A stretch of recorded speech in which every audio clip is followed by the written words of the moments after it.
Bagaimana cara menghilangkan trauma setelah diselingkuhi pasangan? Pertama, mengobati dendam atau kemarahan. Rasa sakit diselingkuhi menurut saya adalah kita menyimpan kemarahan atau dendam pada pasangan.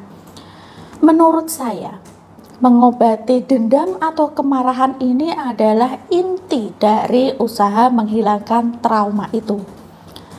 Cara yang saya lakukan adalah membayangkan kejadian perselingkuhan tersebut dalam pikiran berkali-kali, lalu perlahan berdamai dengan peristiwa itu hingga mampu berkata, "Ya, saya sudah berdamai dengan kejadian itu." Berdamai dengan kejadian perselingkuhan tidak sama dengan memaafkan pasangan ya. Saya memisahkan antara pelaku dengan perbuatan. Bila tidak saya pisahkan, bisa jadi saya selalu menganggap semua wanita tukang selingkuh.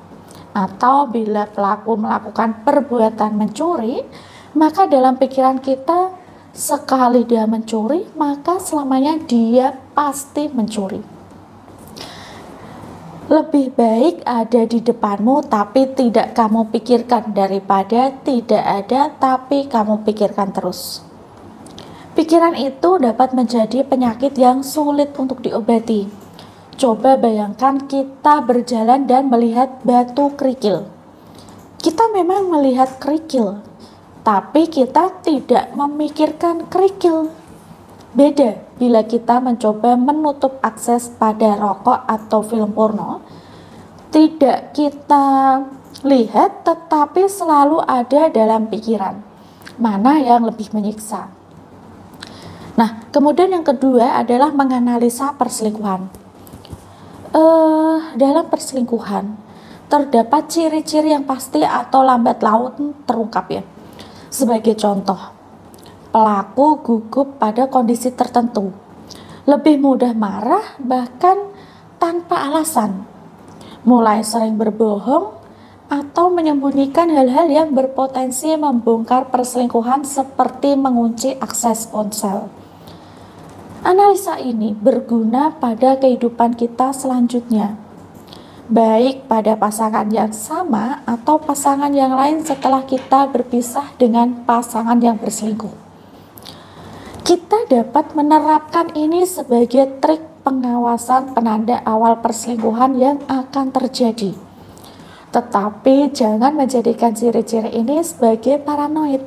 Seperti kurang jujur pada satu hal berarti pasti selingkuh.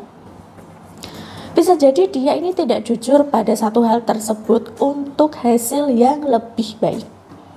Misal, dia tidak membuat cerita bahwa dia habis dimarahin atasan. Dan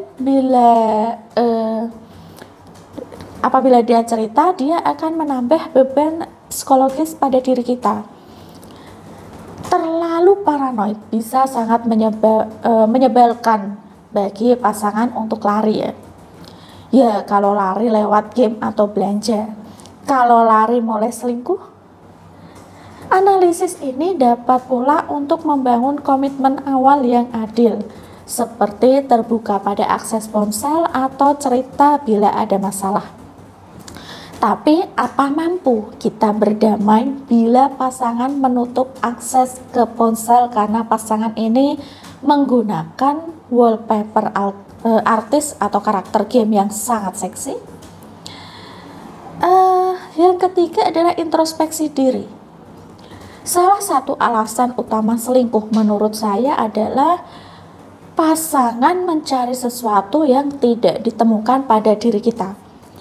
Bila itu masih mampu kita perbaiki, maka perbaikilah. Karena itu untuk kebaikan diri sendiri.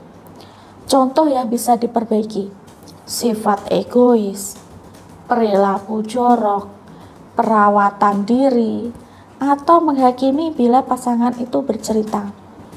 Pelaku atau korban selingkuh lain yang saya kenal mengalami kejadian perselingkuhan diawali karena berkurangnya rasa mesra sehari-hari, seperti tersenyum, menyapa mesra, menyiapkan kopi, memberikan kejutan kecil, berdandan, atau pelayanan seksual. Mungkin mereka berpikir, kan sudah jadi suami atau istri, asal kebutuhan wajib terpenuhi, tidak ada yang kecil pun tidak masalah. Tanpa mereka sadari, justru hal kecil itulah awal penyebab perselingkuhan. Perlu diingat ya bahwa proses penyembuhan itu tidak selalu berjalan lurus ke atas. Dan mungkin ada saat-saat di mana Anda itu merasa mundur. Dan itu normal. Tetaplah berkomitmen pada diri sendiri dan proses penyembuhan Anda. Jika merasa Anda terlalu berat atau mengganggu kualitas hidup Anda, pertimbangkan untuk mencari bantuan dari profesional kesehatan mental.